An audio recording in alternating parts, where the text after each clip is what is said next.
samedi précédent, vous aviez également plusieurs rideaux de forces de l'ordre. Il y en avait qui étaient complètement statiques autour des objectifs institutionnels et d'autres qui pouvaient, comme on dit, manœuvrer.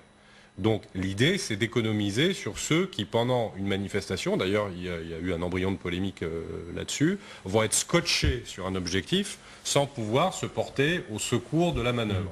Donc là, ça permet de faire ça. Ça ne veut pas dire qu'il n'y aura pas ce deuxième rideau avec des forces de l'ordre. Il est rare que les forces de l'ordre fonctionnent sans qu'il y ait plusieurs étages à la fusée. Donc bien évidemment, c'est pour ça que moi, j'essaie de remettre les choses en perspective. Alors, moi, c'est effectivement la formule de l'armée en renfort. J'allais dire que si elle est en renfort, c'est des forces de l'ordre pour qu'ils puissent être en bonne condition et pour qu'ils puissent être opérationnels. Ce qui est intéressant, effectivement, là où je suis d'accord, en quoi la mesure est significative, qu'on vit un épisode fondamental dans la conception que nous nous faisons des forces de l'ordre. Et alors, moi, je suis toujours fort intéressé par vos analyses, mais je pense même qu'il y a trois France. C'est-à-dire qu'il y en a une qui en a marre qu'on foute le bordel tous les samedis. Il y en a une qui est la deuxième France, qui aime bien râler, mais qui peut le faire aussi dans le cadre d'une contestation organisée, syndicale. Il faut rappeler que dans le passé, les grands syndicalistes étaient meilleurs alliés des forces de l'ordre. Et puis, il y en a une troisième de France, cette France méconnue dont je parle dans le livre, qui est quand même numériquement assez mince, qui, elle, rejette les deux autres, est clairement anti-républicaine, et pense que la culture de la violence est légitime. C'est globalement la matrice de tous les fascistoïdes dans tous les peuples à travers les 2 siècles. Ceux que vous appelez les ingouvernables. Oui. J'entendais ce que vous disiez tout à l'heure pour cadrer votre analyse, pour cadrer votre façon, la décision prise par le gouvernement. Mais je prends le pari, à mon avis, sans aucun risque, d'ici ce soir, puisque là, on vient de l'apprendre par la bouche de Benjamin Griveaux il y a une heure, il y a une demi-heure, etc.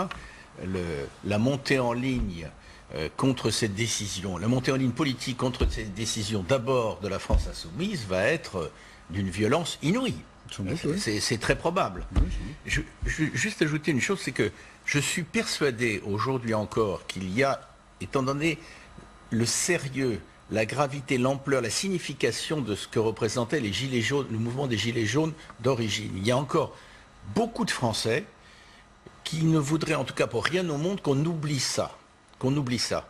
Mais ce dont il s'agit aujourd'hui, c'est notamment quand on essaie de mettre un dispositif de sécurité en place, y compris avec la force Sentinelle, c'est d'affronter non pas ceux-là, mais de véritables émeutiers qui obéissent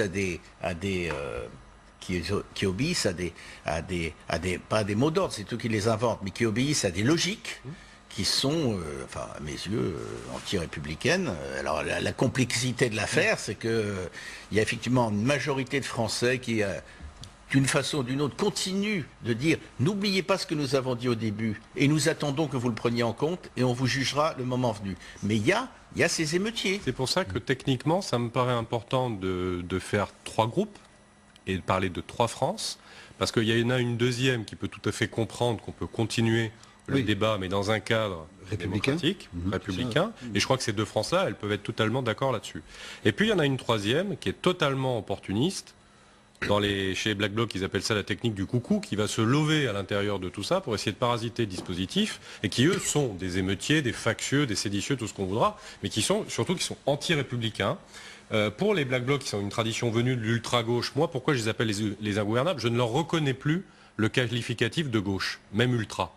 Ils sont en dehors de tout ça. C'est pour ça que du point de vue de la France insoumise, on ferait bien aussi de rappeler à ces gens leur devoir de responsabilité. Parce que là, ils sont en train de souffler sur des braises dont ils ne mesurent pas l'incendie que ça peut déclarer. Le vrai grand débat que tout ça met sur la table, c'est est-ce qu'aujourd'hui on pense que la République vaut que nos forces de l'ordre aillent au contact pour défendre la République, pas pour défendre un gouvernement dont on peut penser ce qu'on veut, pour défendre la République, pour lequel un certain nombre de gens sont morts à travers les siècles. Donc est-ce que les forces de l'ordre vont la défendre, vont au contact, ça ne va pas être un bain de sang, ils vont au contact, il y a des effectifs derrière pour interpeller et traduire tous ces gens devant la justice qui elle aussi est républicaine, sans qu'on tombe dans des débats qui ont été en partie instrumentalisées par ces gens qui appartiennent aux ingouvernables, des violences policières qui sont un scandale, parce que dans un pays comme le nôtre, il peut y avoir des manquements à la déontologie, c'est vrai, individuels, qui sont cadrés par des inspections générales de la police